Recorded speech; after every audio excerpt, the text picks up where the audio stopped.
यह इसलिए नहीं कि मैं इतना होशियार हूं, बस इसलिए कि मैं समस्याओं के साथ अधिक समय रहता हूं। दुनिया खतरनाक इसलिए नहीं है कि जो नुकसान पहुंचाते हैं वह खतरनाक है, बल्कि जो बिना कुछ किए ही इसे देखते हैं वही खतरनाक है। यदि आप एक खुशहाल जीवन जीना चाहते हैं तो उसे लक्ष्यों से जोड़ें, लोगों या चीजों से नहीं। केवल वही व्यक्ति जो प्रश्न नहीं पूछता गलती से बचा रहता है। एक शांत जीवन की एक दिमता और अकेलापन रचनात्मक मस्तिष्क को उत्तेजित करते हैं। आप एक साथ युद्ध को रोक और तैयार नहीं कर सकते। कमजोर लोग बदला लेते हैं, बलवान क्षमा कर देते हैं, समझदार लोग नजरअंदाज कर देते हैं। एकमात्र वास्तविक मूल्यवान चीज भावना है। कोई भी समस्या उसी समझ के स्तर से हल नहीं की जा सकती जिससे वह समस्या पैदा हुई थी। मानवता को बचाने के लिए हमें एक नई तरह के सोच की आवश्यकता होगी। उपलब्धि की महत्वता उसमें प्राप्ति में है। मुश्किलों के बीच अवसर होता है। भविष्य की पूर्वानुमानी करने का सबसे अच्छा तरीका उसे आविष्कार करना है। मैं सभी से एक जैसे तरीके से बात करता हूं, चाहे वह कचरे वाला हो या विश्वविद्यालय के प्रधानमंत्री। सत्य और सौंदर्य की पीछा करना हमें एक क्षेत्र में रहने की अनुमति दिया जाता है जिसमें हम अपनी पूरी उम्र बच्चे बने रह सकते हैं। आपको खेल के नियम सीखने होंगे और फिर आप किसी और से बेहतर खेल सकते हैं।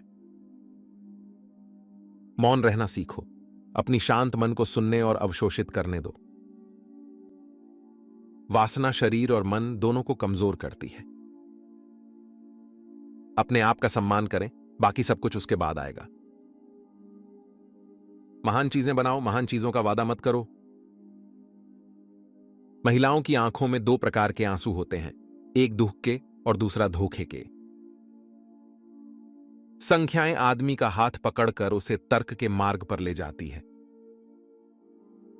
यदि आपका दिल घायल है तो उसे उतना ही कम छुएं जितना आप एक घायल आंख को छूते हैं।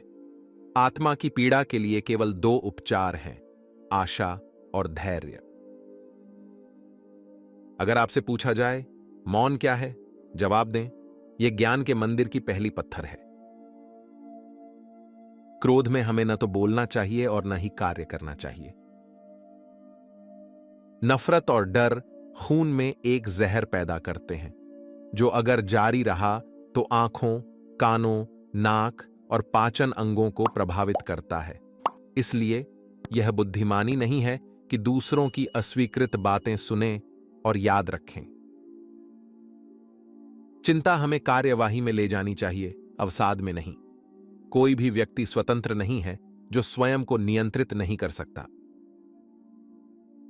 शब्द और कर्म में न्याय का अभ्यास करें और किसी भी चीज के बारे में बिना सोचे समझे कार्य करने की आदत न डालें।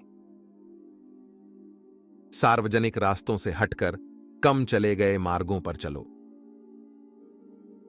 प्रत्येक खगोलीय पिंड, वास्तव में प्रत्येक परमाणु अपनी गति, लय या कंपन के कारण एक विशेष ध्वनि उत्पन्न करता है। ये सभी ध्वनियां और कंपन एक सार्वभौमिक समरसता बनाते हैं जिसमें प्रत्येक तत्व, जबकि अपनी स्वयं की कार्य क्षमता और चरित्र रखते हुए, संपूर्ण में योगदान देता है। अर्थहीन शब्दों से मौन बेहतर है।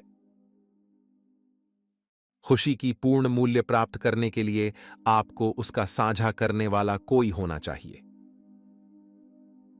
बुद्धिमानी वह इनाम है जिसे आप बोलने की बजाय सुनने के लिए तरसते हैं। व्यक्ति जो पढ़ता नहीं है उसको पढ़ने वाले के समान लाभ नहीं होता है। हास्य का स्रोत हंसी नहीं बल्कि दुख होता है। मैं एक बूढ़ा आदमी हूं और मैंने बहुत सी मुसीबतें देखी हैं, लेकिन उनमें से अधिकांश मेरे साथ नहीं हुई। जो काम आज किया जा सकता है उसे कल पर न टालें। अपने आप को प्रोत्साहित करने का सबसे अच्छा तरीका दूसरों को प्रोत्साहित करने का प्रयास करना है। प्रत्येक दिन को अपने जीवन का सबसे सुंदर बनाने का मौका दें। रोज कुछ ऐसा करें जो आपको करने का मन नहीं करता। यह आपके कर्तव्य को बिना दर्द के करने की आदत प्राप्त करने के लिए सोने का नियम है। कभी भी वहां सच न बताएं जिनके लायक यह नहीं है। सही काम करें। यह कुछ लोगों को संतुष्ट करेगा और अन्यों को आश्चर्यचकित करेगा। एक व्यक्ति अपने अपने स्वीकृति के बिना आराम से नहीं रह सकता। मैंने उन सभी चीजों में से जो भी खो दिया है, मुझे अपने मन की खोज करने की सबसे ज्यादा याद आती है। युद्ध में वह कुत्ता कितना बड़ा है इससे ज्यादा महत्वपूर्ण नहीं है, बल्कि उसमें जोश कितना है वह ज्यादा महत्वपूर्ण है। अगर आप एक भूखे कुत्ते को उठा लेते हैं और उसे समृद्ध कर देते हैं तो वह आपको काटेगा नहीं। यह एक कुत्ते और एक इंसान के बीच प्रमुख अंतर है। मैं किसी को भी सिखा सकता हूं कि वे अपने जीवन से जो चाहते हैं, पर समस्या यह है कि मुझे कोई ऐसा नहीं मिलता जो मुझे बता सके कि वे क्या चाहते हैं। सम्मान पाने के बावजूद इसके लायक न होने से बेहतर है कि आप सम्मान के पात्र बने और इसे प्राप्त न करें।